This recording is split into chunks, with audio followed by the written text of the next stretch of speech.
Hi, I'm Jordanna Max Brodsky, and I believe a good audiobook speaks volumes.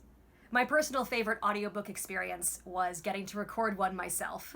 I was thrilled to be asked to perform the audiobook version of my own novel, The Immortals, earlier this fall.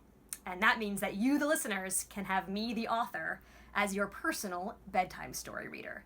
Now, granted, this is a bedtime story about Greek gods, murder, and ancient cults in modern Manhattan, so you may be up all night, but I promise to try to make the sleep deprivation worth it.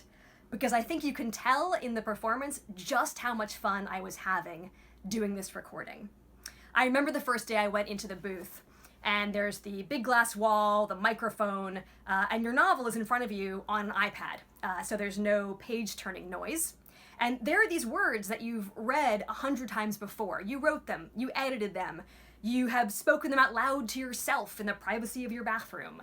And now, for the first time ever, you're actually performing them. You are bringing your characters to life. And for me, there was a almost physical thrill to that. It felt like this little recording booth had all of a sudden become this entire world. This world that for so long had existed only in my own imagination. And here I was finally able to sort of open the door and let everybody else inside. It was amazing. It felt like I was sort of reading my book again for the first time. You know, when you're an author and you've seen it so many times, it can be hard to get perspective. But this felt like sort of going on a journey with the characters.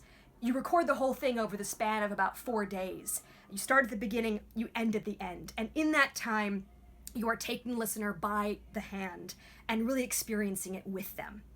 So it was a fantastic experience. I felt like I was able to imbue the performance with certain nuances that don't exist in the written word in quite the same way. And most readers would never get a chance to hear that unless they happen to live in a city where I was doing a reading. And this way, I can share that with a much wider audience. There's only one hiccup, of course, which is that I am now personally responsible for doing the character voices for any character that I write. So I'll be recording the audiobook for the second novel in the series, Winter of the Gods, in a few months. And there is a scene where I put like 5 characters all talking at once. 4 of them are men, and then get this, I gave one of them a French accent. So, I have no one to blame but myself. Wish me luck. You will have to tune in this February to see how it turns out. And in the meantime, I invite you to share why you love audiobooks.